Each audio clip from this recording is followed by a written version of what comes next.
Olá pessoal, bem-vindos e bem-vindas. Bem, eu sou Valdilene Oliveira Martins, advogada criminalista de família aqui de Aracaju, Sergipe. Gente, Projeto Sororidade 2020 chegou ao fim. Hoje é o último episódio, o último capítulo, a última live. Eu já tô com saudade, foi bom demais. Foi maravilhoso conversar com essas mulheres fantásticas, sabe? Então, gente, o projeto é esse, Sororidade 2020 por mais mulheres na política partidária, onde foram convidadas 17 mulheres. Tainá hoje é a última, né, na live de abertura, que foi dia 14 de abril.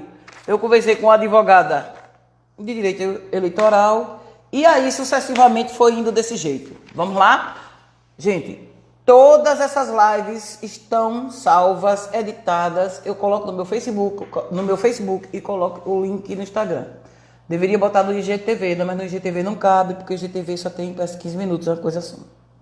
Então, gente, a primeira convidada foi Anice Gazaue, de Foz do Iguaçu, Paraná. A outra convidada foi Laina Crisóstomo, de Salvador, Bahia. A outra foi Luciana Boité, do Rio de Janeiro, capital. A outra foi Tatiane Carmo, de Aquidauana, Sergipe. A outra foi Renata de Castilho, de São Francisco do Sul, Santa Catarina. A outra foi Derineide Barbosa, que é de... esqueci o nome. Juazeiro do Norte, gente. Juazeiro do Norte, Ceará. A outra foi Márcia Dantas, de Frei Paulo, Sergipe. A outra foi Anaí Novaes, São Paulo, capital. A outra foi Ana Paula, de Betim, Minas Gerais. Vocês estão percebendo, né, que a gente está dando uma viajada, deu uma viajada pelo Brasil, né? A outra foi Lorena Lais, Estância, Sergipe. Depois de Lorena foi Major Denise Santiago, de Salvador, Bahia, candidata ao Executivo Municipal. A outra foi Ieda Moreira, São Cristóvão, Sergipe. Depois nós tivemos a maravilhosa Ana Evangelista, de Belo Horizonte, Minas Gerais. Depois a gente conversou com Linei Pereira, Maruim, Sergipe. Depois a gente conversou com essa diva querida, maravilhosa, Tainá Félix, de Barra dos Coqueiros, Sergipe. Depois nós falamos com essa musa inspiradora, maravilhosa, Tiele Cruz, de Aquidauana, Mato Grosso do Sul. E hoje ela, queridíssima, maravilhosa, Tainá de Paula, Rio de Janeiro, capital, que vai fechar esse projeto com chave de ouro. Gente, foi uma experiência maravilhosa. Eu não tenho nem o que dizer, né, de ter tido a oportunidade de conversar com essas mulheres. Então, semana que vem vocês vão ter a surpresa que eu tenho um projeto novo. E esse projeto novo vai começar terça-feira, vai ser toda terça, toda quinta, às 20 horas. Toda terça, toda quinta, às 20 horas. Gente, eu tô com esse projeto aqui em andamento. Qual é a sua luta? Que entrevista mulheres que defendem direito das mulheres para além da violência doméstica e familiar, certo? Então, são 6. Eu já falei com Zenaide, já falei com Quitéria, já falei com Sheila Galba. Segunda-feira eu vou falar com a querida Elisângela. E aí depois fica Edinalva do MOLS e depois fica Maíra Dal Negro. E aí a gente vai conversando com essas mulheres maravilhosas. Sim, gente, eu também estava fazendo parte desse projeto aqui da Advocacia Negra. Olha quanta gente boa, maravilhosa aí. Já teve live de todo mundo aqui, né? As lives começaram dia 14 de maio. E aí, dia 7 de maio, desculpe. Aí foi 7 de maio, 14 de maio, 21 de maio, 28 de maio, 4 de junho. E hoje é a última, 11 de junho, 20 horas hoje. Olha, gente. Hoje nós temos o impacto do coronavírus da Advocacia Negra, com a querida Clarice França e o maravilhoso Demétrio Vajão. 20 horas, no endereço de Clarissa MS Franca, certo? Se vocês quiserem assistir hoje, 8 horas. E aí, gente, eu também tenho esse projeto que está em andamento, que o nome é O Futuro Versailles. Esse projeto começou aqui, vocês estão vendo de perto, começou dia 20 de maio. Começou dia 20 de maio, eu já entrevistei muitas mulheres maravilhosas. Ontem foi a doutora Caroline Jorge.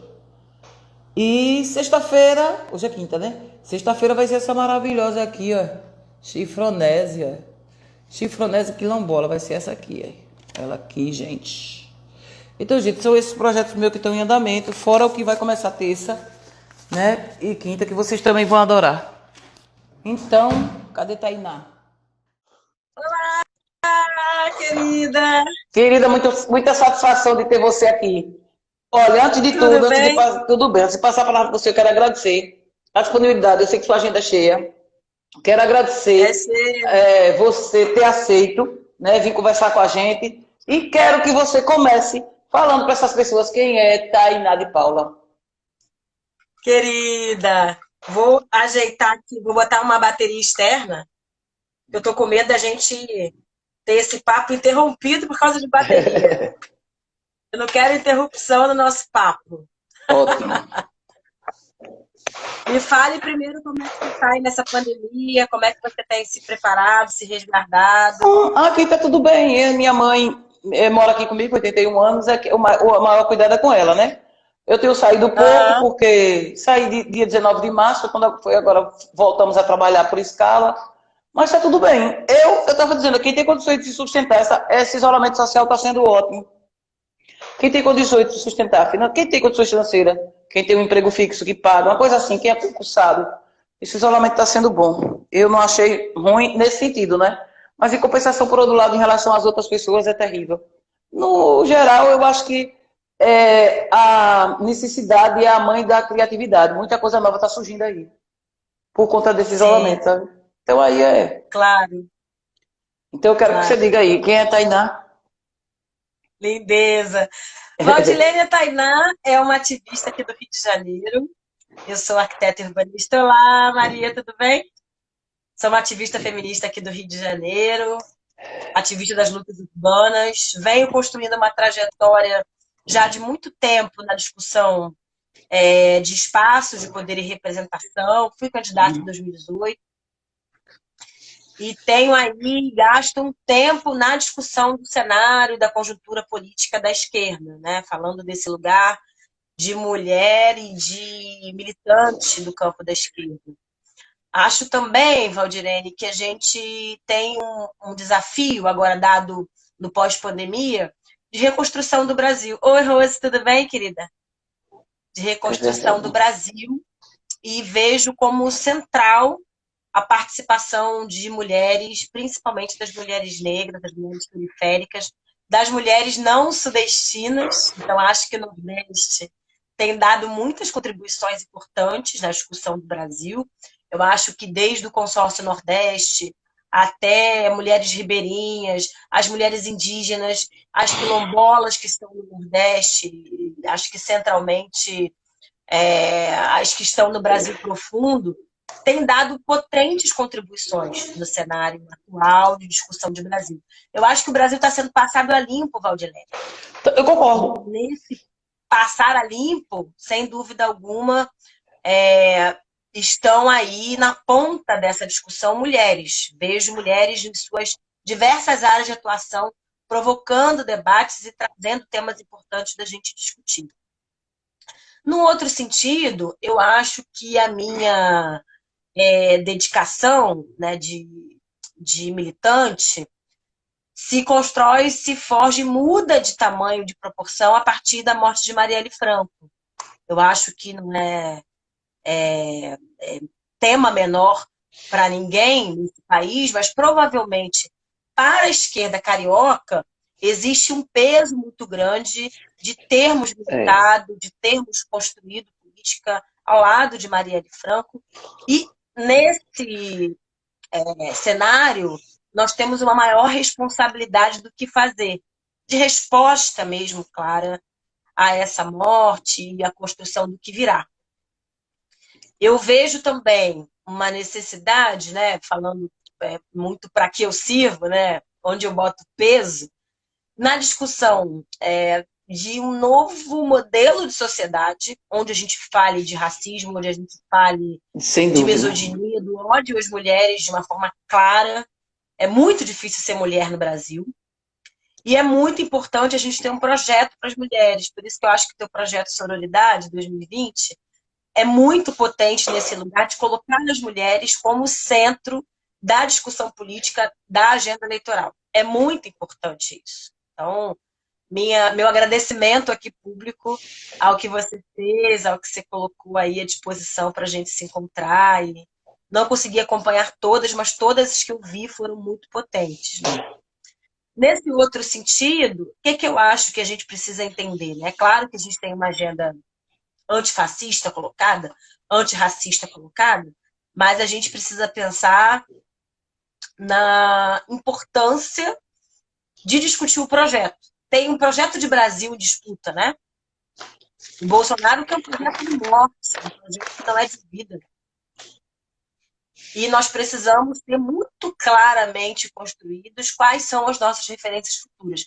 Eu quero construir um futuro onde exista um Brasil que não execute Marielles Franco, que permitam que mulheres sejam um lugar de potência, de reconstrução, e não de morte, e não de ódio. Eu acho que a gente vive aí uma era pós-Bolsonaro, que na verdade só acirra uma realidade, ele não constrói novas realidades, falando que o machismo já existia no Brasil, o racismo existia no Brasil, a LGBTfobia já existia no Brasil, não é nenhuma novidade. Mas ele organiza setores fascistas com, infelizmente, muito brilhantismo, né? O que eu quero? E o que é fundamental? Nós estabelecermos um novo pacto social, onde os erros anteriores não se repliquem, não se consolidem, e estabelecermos qual é o projeto de país que a gente quer. Eu acho que nesse país não podem deixar de caber e perdermos o norte da construção de um país que seja mais preto, mais feminino, mais indígena, menos sudestino, mais plural, mais diverso. Acho que é esse um pouco a síntese do que a Tainá tem feito e falado, tanto por aqui e pelo mundo. Me diga uma coisa, quando foi, Tainá, que você sentiu essa necessidade de dizer, eu quero participar do Legislativo? Porque, assim, para mim, particularmente, eu, Valdilene, sempre achei a política partidária como a forma mais legítima de mudança social. Sempre achei. Uhum. Essas teorias de que política não presta, política é coisa de ladrão, essas coisas nunca colaram para mim. Então, assim, eu sempre vi a política como uma coisa boa, positiva, porque ela entendeu? E essa capa que botam do que não presta é justamente para afastar a gente dela. Né? Principalmente nós que temos mais consciência, nós mulheres. E aí, eu queria saber, quando foi que você sentiu essa vontade de dizer assim, não, eu agora vou colocar meu nome à disposição para o Legislativo, eu posso fazer mais do que eu estou fazendo? Foi em 2016. Eu participei ativamente do processo eleitoral de 2016 e eu sempre fui, tradicionalmente, aqui no Rio de Janeiro, um quadro de formação política de outros quadros, né? Eu trabalhava com assessoria política, né, e de formação parlamentar e executiva. A partir de 2016, participando da candidatura de Marielle, vendo minhas próprias potencialidades, eu vi a importância de estar, o meu corpo, uma figura como a minha, estar em espaços de representação de poder. Né? Entendi aquilo como uma participação em um lugar importante, né? Que sempre me foi muito negado. Então, objetivamente, se eu te disser quando foi o clique, sem dúvida foi em 2016. Beleza, ótimo. Então, Tainá, você já deu uma prévia aí, mas eu queria que você dissesse, na sua visão, no seu entendimento, né? Porque quando eu chamei vocês, eu não procurei saber de que partido vocês eram, qual era o direcionamento que vocês tinham, nem o que vocês pensavam com relação a outras coisas. Porque uma coisa eu unifiquei foi o pensamento, a ideia da mulher participar, né, das decisões, ter voz e atuação, voz e voto, e tudo isso vocês têm em comum, e essa visão de inclusão e de equidade. Para mim, isso bastou. porque eu acho que a gente tem que encher o legislativo de mulheres, a gente tem que encher o executivo de mulheres, depois a gente faz a triagem das melhores. Entendeu? Então, eu penso assim. E aí, o que é que eu queria... Eu não procurei saber o direcionamento de vocês, porque como vocês já tinham isso em comum, eu sempre achei assim, que defender os direitos humanos, os direitos das minorias que eu digo em direitos, né, gente? Não é minoria em quantidade de pessoas, em quantitativo. Defender o direito das minorias, defender os direitos humanos, direito ambiental, esse tipo de coisa, inclusão no geral, eu sempre achei que isso era pauta de quem tem caráter.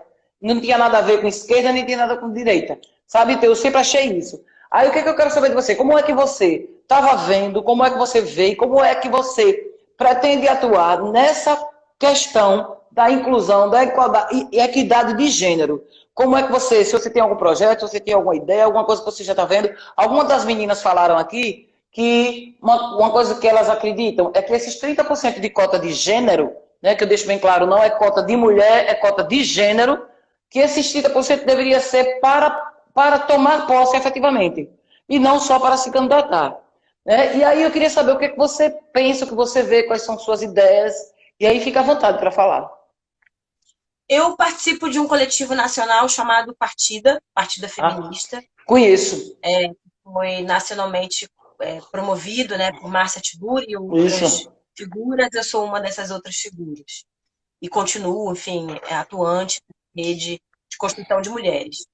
Eu estou, né, como uma das conselheiras para a equidade de gênero da ONU Mulheres, e tenho uma tarefa de discutir uma agenda propositiva da participação de mulheres nos espaços de poder, não necessariamente no legislativo e no executivo eleitoral, né? Entendi.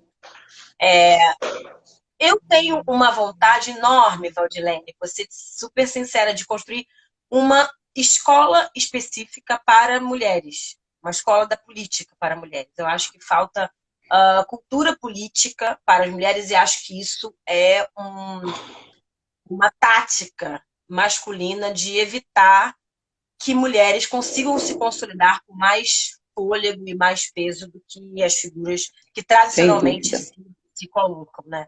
Eu acho que é condição básica que a gente tenha acesso ao mesmo nível de informação que os homens, né, nesse cenário político, e quero me dedicar a isso com afinco, independente de estar eleita ou não em algum momento. Quero fazer uma escola de mulheres, sem dúvida. Entendi. Então, isso aí que você falou, eu vejo como... eu penso exatamente assim. Na realidade, não existe um entendimento do que é se fazer política de verdade, nem com homens, nem com mulheres. E aí, como ninguém sabe o que faz, os homens tomam à frente e fazem do jeito que eles querem. Ou seja, sempre com projetos de poder pessoais acima de tudo, e eles sempre, por mais que sejam inimigos, eles sempre se aliam quando é do interesse pessoal. Nós não temos essas características, até porque, eu sempre digo, eu sou advogada, você é advogada também? Sou arquiteta, sou arquiteta. Você é arquiteta, rapaz, na sua profissão, na minha profissão, então, se você perceber, os melhores contratos, raramente nós fechamos nos escritórios. Às vezes você está né? Então, fora que a gente faz os melhores contratos, as melhores parcerias. Então, os homens, eles têm essa possibilidade. Eles saem, eles vão jogar bola, eles vão para um bar, eles fazem um happy hour. E nós nunca temos tempo, porque vivemos sobrecarregadas. Quando a gente tem um tempinho, a gente está morta de cansada, vai descansar. Isso é a regra, né, gente? Toda vez que eu estou falando aqui, é a regra. Pode não ser a realidade de uma ou outra, mas a regra é essa. Então, nós não temos tempo para esses contatos externos que eles firmam. Os homens, eles podem ir para qualquer lugar, até para um campo de futebol, eles firmam parceria para alguma coisa, nem que seja para uma molecagem. Então, isso já é inerente da existência deles. Eles são socializados para isso. Tanto é que eu sempre digo, fraternidade é uma palavra que a gente já nasce sabendo o que é. Frater, o prefixo significa irmão. Sororidade, tem 5 anos que a gente começou a falar. Soro, o prefixo significa irmã. Né? Tem 5 anos que a gente conhece e nem todo mundo conhece. Né? Nem todo mundo conhece. Então, assim, é um negócio orquestrado mesmo para que a gente fique fora. E foi muito bom você falar essa questão das esferas de poder que vão além da política partidária. A política partidária viés da política. Eu aqui em Aracaju fiz esse panfleto que eu distribuo sempre. Eu fiz botar mais mulheres na política, nas esferas de poder, né, pesando de uma forma igual. E assim, vários lugares aqui, né? Câmara Municipal, OAB, órgãos, né? Que tem poder, que movimentos sociais, Assembleia Legislativa, associações, vários lugares, conselhos de classe, conselho de direito, e aqui no verso bota algumas coisas, tipo, o que as mulheres querem, a Constituição, o artigo 5º da Constituição, e algumas coisas que nós queremos, o exercício real da cidadania, com participação ativa, o aumento de representatividade, né, da participação feminina, né, nas áreas econômica, política, social, participação quantitativa e qualitativa, né, passando por cima dos obstáculos, mesmo independente de ser mulher, participação e representação nas entidades sociais civis, sem medo pelo simples fato de ser mulher, e participar dos poderes executivo e legislativo de forma plena e efetiva. A participação comunitária nas diferentes formas. Então, nós, mulheres, toda live minha você vai ver escrito, eu falando isso. Tire as mulheres da agricultura familiar, das igrejas, das associações, dos sindicatos, tire as mulheres dos conselhos de classes, dos conselhos de direito, tire as mulheres desses lugares e me diga o que é que fica. É simples assim que eu digo. Então, nós nascemos e dormimos fazendo política. Por que a gente não se vê na política partidária? Principalmente nós, mulheres negras, que temos, dentro da pauta mulher, nós temos recorte, né? Que nós temos a pauta da mulher não branca, né? A parte da mulher branca, e que tem essas divisões, a saúde, algumas doenças que acometem a gente, né? Tipo a anemia falciforme. Então é isso. Aí, Tainá, como você tem um horário, eu quero que você fique à vontade aí para você falar sobre isso. Fique muito à vontade para dizer. Então, assim, eu adorei essa ideia sua, já anotei aqui da escola. Eu acho que precisa sim. E a gente tem que se ver, a gente tem que se ver protagonista sempre. Para sintetizar um pouco o que eu estou vendo, né, da movimentação das mulheres em 2020, Valdilene. As mulheres, elas precisam entender a sua importância e não permitir nenhum outro lugar, né, subalterno, tanto dentro e fora do cenário político, e acho que é uma grande necessidade que a gente tem de construir e fortalecer mulheres, é claro, e construí-las como os nossos potenciais. Falar que os homens, normalmente, eles são forjados numa curva sempre ascendente de poder, né? Eles começam com 1.000 votos e se perpetuam até os 300 mil votos com uma naturalidade. Assim. Existe a narrativa do sucesso masculino que não é traduzida para mulheres, né, no cenário eleitoral, no cenário social. Eu acho que é um esforço que a gente precisa fazer, fortalecer nossas mulheres, independente do resultado eleitoral que elas tenham em 2020. Sem dúvida. E acho que o que a gente já percebeu no Brasil, por exemplo, se a gente avaliar o investimento a partir do fundo partidário, né, específico para as mulheres, a gente percebe o quê? Que as mulheres, mesmo com pouco investimento, elas conseguem render mais votos do que a larga maioria dos homens candidatos. As mulheres têm muito potencial. E isso é visto como ameaça, né, para aqueles que sempre, tradicionalmente, detiveram poder. Acho que é outra coisa que a gente precisa observar. A outra coisa que eu acho que bate o pé muito, né, nas mulheres é que elas se organizem, que elas se fortaleçam e que elas façam estratégia. As mulheres são pouco estratégicas.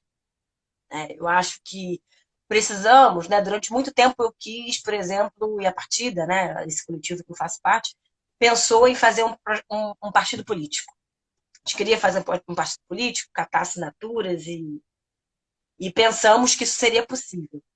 Agora, eu vejo que talvez a gente tenha que pensar e se debruçar em estratégia. A gente precisa ser muito estratégica nesse futuro. E isso vai desde a acumulação de dinheiro. As mulheres têm uma agenda muito grande de sobrevivência, né? Muito grande, e isso tira tempo e tira potência do nosso cotidiano, isso é um problema. Mas também mulheres precisam fazer planejamento de longo prazo.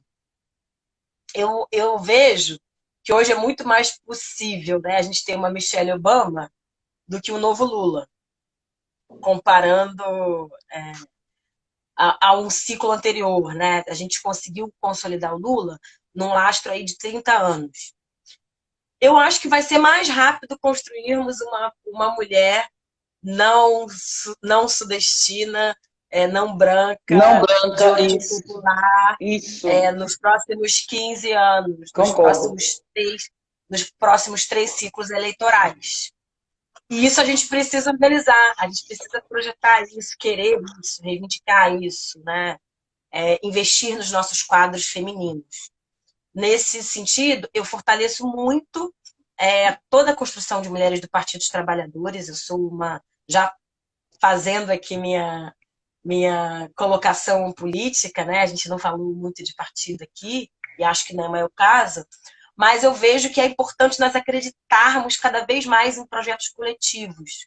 Por isso eu acho que o debate dos partidos políticos é muito importante. Eu estou na defesa do Partido dos Trabalhadores e das Trabalhadoras, mas é muito importante a gente entender a importância da gente construir um projeto coletivamente. Construir com outras mulheres uma legenda, que você acredite, que você construa o projeto, que você aposte no projeto junto com outras mulheres, é muito importante. É claro que eu faço um amplo convite ao Partido das Trabalhadoras, mas eu acho que em qualquer partido isso tem que acontecer. As mulheres não podem estar isoladas nos movimentos, né, no exercício de fazer Sim. política. Elas precisam estar em coletivo, independente do polo político que queiram fortalecer e queiram construir. Mesmo achando que o Brasil hoje precisa de um projeto radicalmente de esquerda, né? Falar que a direita não tem resposta para a desigualdade, para pós-pandemia, para a falta de renda, para a falta de recurso, para a miséria, para a fome que assola o país. E faço votos que a gente tenha aí uma retomada de caráter igualitário, de bem viver, de saúde pública, de garantias que, na minha opinião, são irrevogáveis, né? E muito necessárias no contexto social que a gente vive. Tá bom, minha querida? Muito obrigada. Eu quero, você já tem o seu horário, né? Já está no seu horário aqui. Tainá, eu quero lhe agradecer mais uma vez, dizer que a gente fechou aqui com chave de Imagina. ouro. Vamos Você voltar fechou com sempre. chave de Vamos ouro. Esse combinar. projeto eu adorei, De tá aqui 2 em 2 meses anotado. a gente conversa. Bora sim. Olha, sucesso para você. Já acho você uma mulher encorajada, já acho você uma mulher vitoriosa. E a gente tem que apoiar, sim, reforçar, dar base às mulheres que estão na linha de frente. Um beijo, muito obrigado por tudo. Quem esteve aqui com a gente, muito obrigado. Eu queria que você fizesse as suas considerações finais aí. Querida, eu não ando só. Eu gosto muito de dizer isso, que as mulheres não andam só, as mulheres de esquerda, de luta brasileira, dessa classe trabalhadora maravilhosa que fundou o país, não anda só. Nós estamos passando por um momento muito difícil, de miséria, de dor, de insegurança, de incerteza, mas as mulheres, ao mesmo tempo, são extremamente potentes e resilientes. Quem veio de navio e tumbeiro não gosta de tombar. Estamos juntas. Estamos Justíssimas. juntas. Muito Na obrigada luta mais e uma na raça. vez. Imagina, Sucesso na sua trajetória. Um avante, a beijo. gente vai se falando. Até. Tá bom? Tchauzinho. Gente, Beijo. obrigado aí pela participação de vocês. Tchau, tchau.